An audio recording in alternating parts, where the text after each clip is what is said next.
All right, Northwoods Cardboard Gang, today we're going to break down graded cards. It's going to be a little bit of a rant on what I actually think is going to happen with graded cards, and we're going to go over some of the things that are being said on YouTube now. So, stay tuned.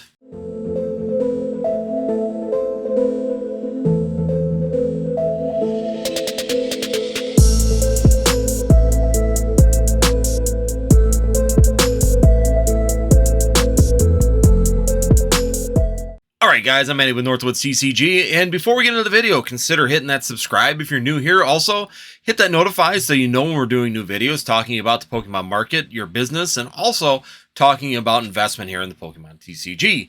And last but not least, be sure you hit that like button on this video, guys. It helps it out a ton, and it really does help the video move along and have other people find it. So please hit that like button before you leave. So today, it's just going to kind of be a rant, and these are going to be my feelings with what I've been seeing with different videos out there in the space currently on the Pokemon graded card market. And this is absolutely a rant. This is just my opinions currently, and sometimes it's just nice to have these discussions so people can hear where people are actually thinking. You know, this is unedited. I'm not pulling numbers. I'm not looking at data sheets. I'm going to tell you exactly how I feel currently about these particular items. Now, when it comes down to graded cards, we're hearing a lot of things back and forth between other people that, you know, supposedly people are saying don't buy. I haven't really heard anybody say don't buy them. I've heard people say don't buy specifically CGC, which I absolutely agree with. I'm not buying CGC. I haven't graded with CGC since February of 2022. That was the last submission that I had returned.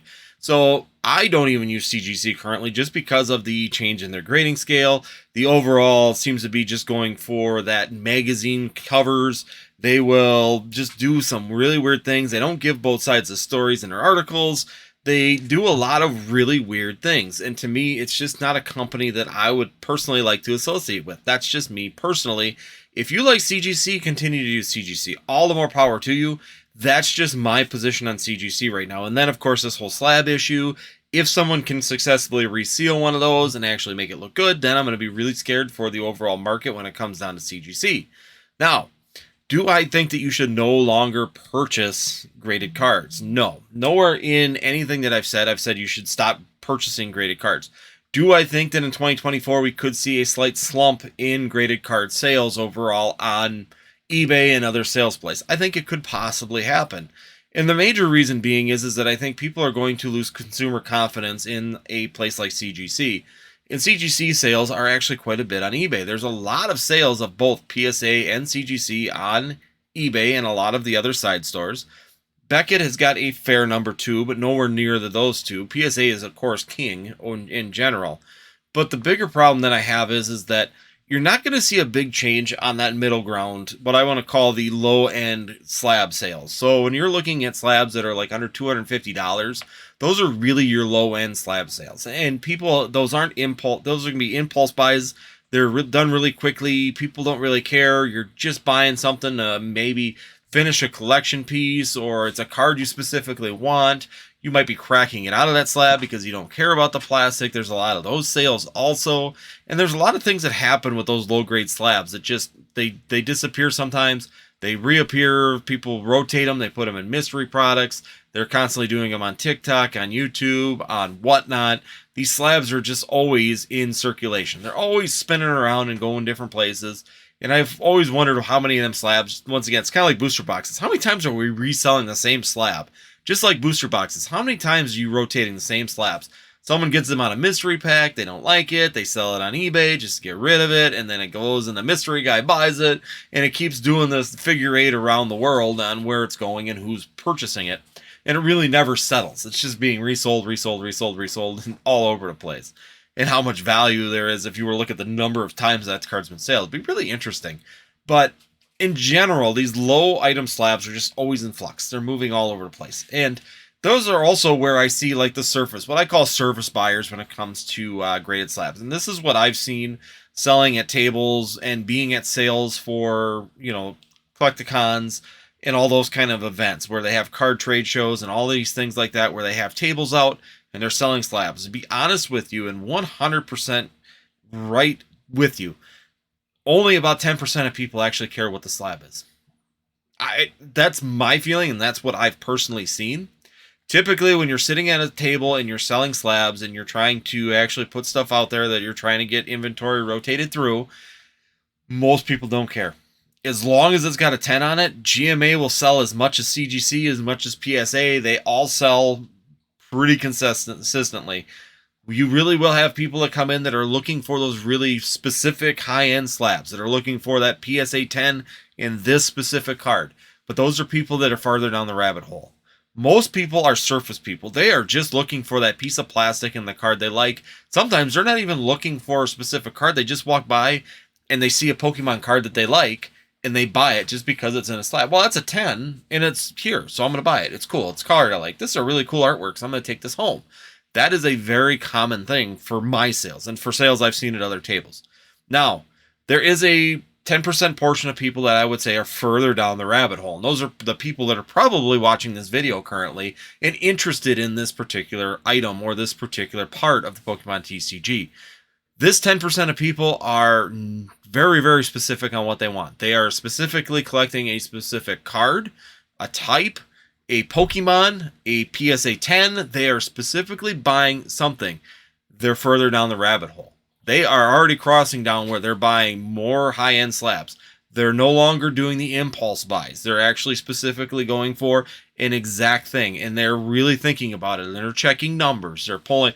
They're the ones that have eBay on their cell phone, and they're sitting here right on their cell phone at your stand, taking a picture, or they're looking at it, comparing it to get that. Is this number, can you do this price, or something like that? These are the people that are a little bit deeper. They're looking for something, they're in a specific market, and they're going for like a PSA 10 or a Pristine 10 or a Beckett Black Label.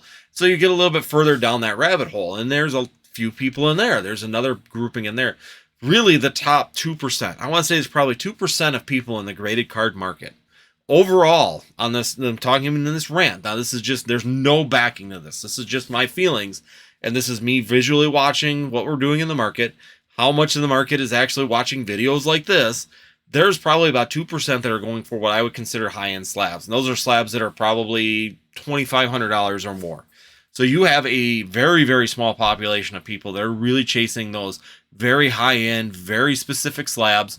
And they are the ones that are actually moving the most money. So if you're watching eBay and you see $83 million in sales in Pokemon cards in the last year, you got to think that a majority of that sales is all these little cards moving all over the place. That's a majority of those sales. But what really tops the cake are these high-end sales. So that's the people selling that PSA 9 first edition Charizard on there. The people are selling, the PSA 10 Rayquaza Gold Star or these kind of cards. Those really high-end, high-value cards. And a majority of those don't even sell on eBay. A lot of times those are all just private sales. Those are who you know. You get in a community, and that's what I'm talking about. You're getting deeper in that rabbit hole, right? You're following everybody else, and you're getting into that rabbit hole even deeper where you know people in the community that can lead you to where that card is. There are sales on eBay. I'm not saying there's not. But once again, these things are just those things that are going to continually kind of draw out. And that's where consumer concern gets to be a real issue, is that if you're in the higher end market, if you're just trying to flip slabs, it don't matter, right? You could just go whatever grading company, you could just throw them all on eBay and you could forget about them and ship them as they sell.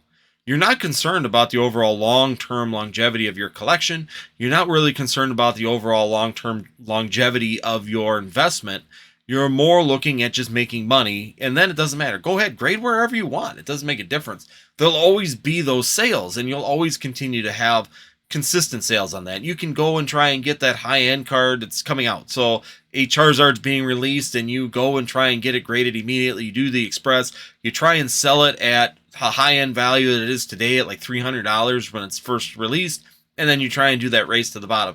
Please come soon enough. Please come soon enough. Please come soon enough to try and make that more money on there.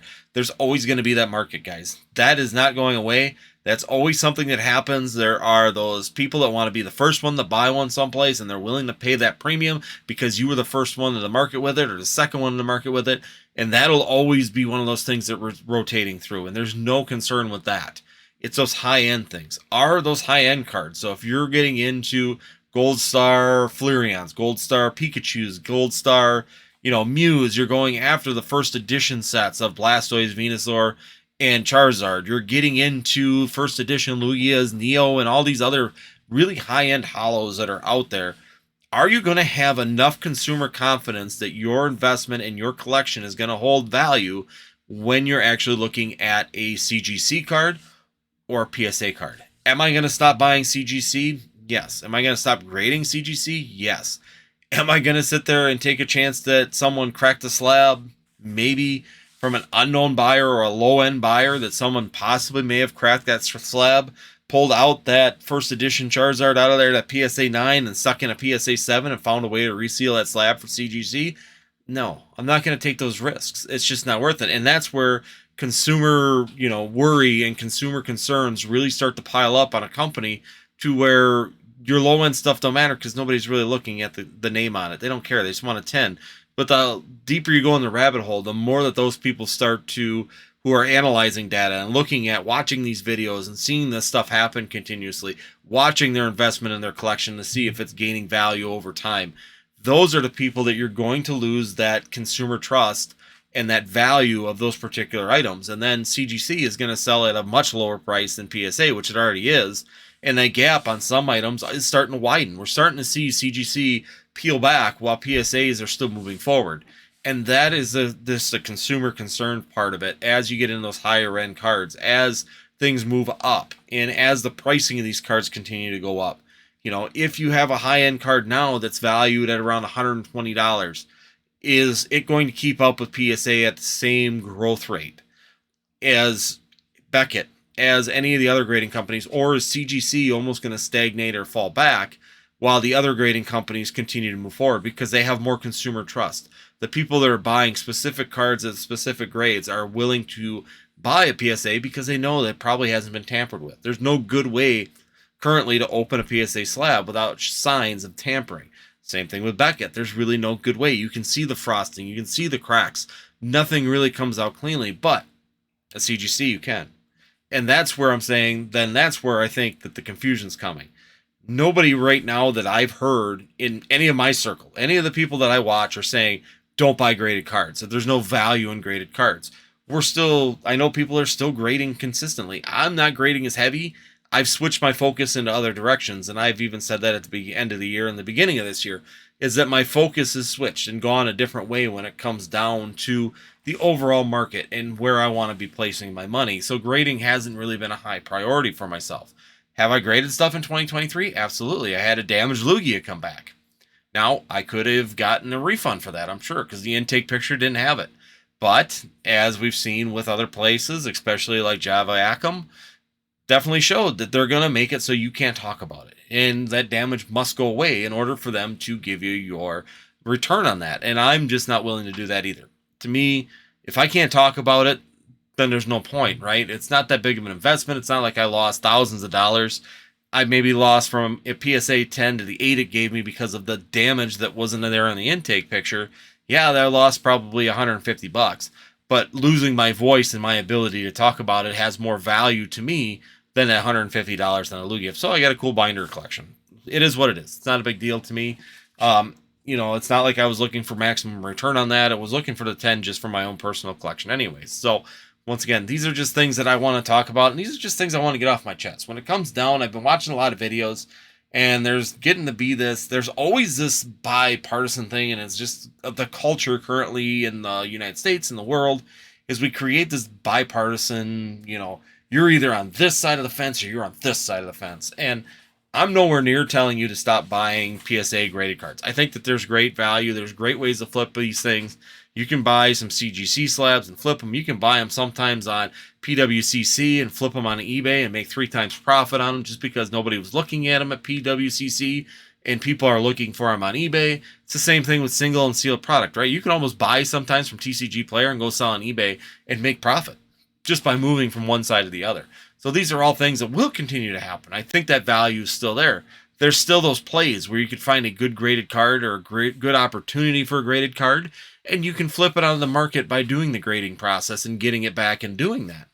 All of these are truly ways of doing this in the market. I don't think that you should stop doing it, but when you're talking about long-term investment, that's where I'm going to be cautioning people that, grading in general, I think might see a little bit of a slump this year just because of all the issues. PSA's having issues, CGC's having issues, PSA's damaging cards, CGC, you can crack things open, you don't know if it's truly what's in the slab anymore. And those are all concerns and consumer doubt that's continually building in each one of these. And that's going to be more on the high-end stuff. That's what I'm talking, going up to the high-end, $2,500 or more, even $1,000 or more. There's not a lot of people in that type of market, especially the higher you go, the smaller the pyramid tip gets. And that's just a fact of any kind of market. The more expensive something is, the harder it is to find buyers because there's less and less buyers available for that particular product. And that's never going to change. That's just marketing in general. Not everybody's got $100,000 laying around to buy a card. Not everybody has a stockpile ready to buy any kind of PSA card that comes out or CGC card that shows up on the market. There is time, there's consideration, there's planning, there's preparation. There's all these things that go into those cards. And that's going to be where they have time to get that consumer out, to watch a video such as Pokemon Knowledges or mine or Rattles or, any of them out there right now showing these issues with the slabs and talking about those particular issues. So take it for what it is. This is just a rant. Like I said, this is a Pokemon rant today. This is just going to be a rant video of me talking about graded cards and should you or should you buy them. I think that you still can. I don't think that there's an issue. CGC is just not something I'm personally doing. I'm not buying CGC. I'm just not doing it. I'm buying PSA. I'm buying Beckett. But I'm not buying CGC. I'm not grading with CGC. I'm still grading with PSA.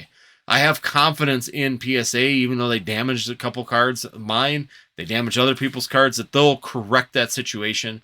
And it's not going to be something that's going to continue into the future. Maybe once in a while it'll happen, just as it does anywhere else. Nobody's perfect. The amount of cards they do, they've done really well, in my opinion, over the last 3 years.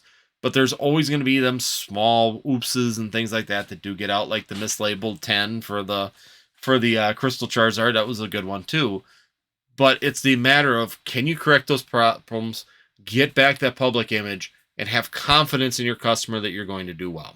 Those are all things to consider when you're doing grading. When you're looking at that long-term investment, it's definitely the number one thing you should be looking at. Just like we talk about investing in Pokemon Seal product. Is Pokemon going to be here in 10 years? If the company's not going to be here, you don't feel it's going to be here in 10 years, you probably shouldn't be investing into a 10 to 20-year plan. You should be doing 3 to 5 just to keep yourself safe. If you're looking at 10 years and you think Pokemon's going to last 8, you're making a mistake. That's not the way to work at it. That's the same thing with grading cards. You think CGC is going to be competitive with PSA in 5 to 10 years if you're holding on to those cards of investment. It's your call. It's your decision. Make the call that works best for you. If you like CGC, fine. If you like PSA, keep going. If you like Beckett, go with it. If you like AGS, do it. SGC, sure, why not? GMA, go for it. Anything that you feel comfortable with, that you think will perform the way that you want it to, do it. There's actually absolute opportunities in all of them. Do I think they're all going to evaporate and disappear overnight? No. They're all going to be there. They're all still going to have opportunities. It's just which ones will perform better for you and what you're trying to do in the future. So overall, guys, that's what I want to talk about today. This is, like I said, just Pokemon rant. I'm just going on a little side tangent today, talking about graded cards and what I see in the future. Am I not buying graded cards? Absolutely not. I'm still buying graded cards. They're not going anywhere. They're still a staple in my direction in the Pokemon TCG and where I'm still going. And overall, I do think that there is some really good things that we can see in the future for them. But just do heed caution, depending on the company you choose and what you're actually looking for performance. So hopefully this is a good little Pokemon rant here to end up the coming to the end of the month here as we're finishing off. We got one more video here, I believe, before the end, and then one more live, and then we'll be into February already. Hard to believe this month's already gone by. Hopefully you enjoyed the return of Choose Your Path. That did come back yesterday, so hopefully you enjoyed that, of course. Greatly appreciated for everybody that attended and watched that. Pokemon Wonder, a great person to have on, and definitely a really good person to get a path in a true direction. Pokemon TCG. Other than that, guys, thank you guys for watching. Check out the 2 videos at the end. I'll put them up as I always do for you guys, so you guys can continue watching Pokemon Journeys and where we're going. Other than that, we will see you next time here on Northwoods TCG.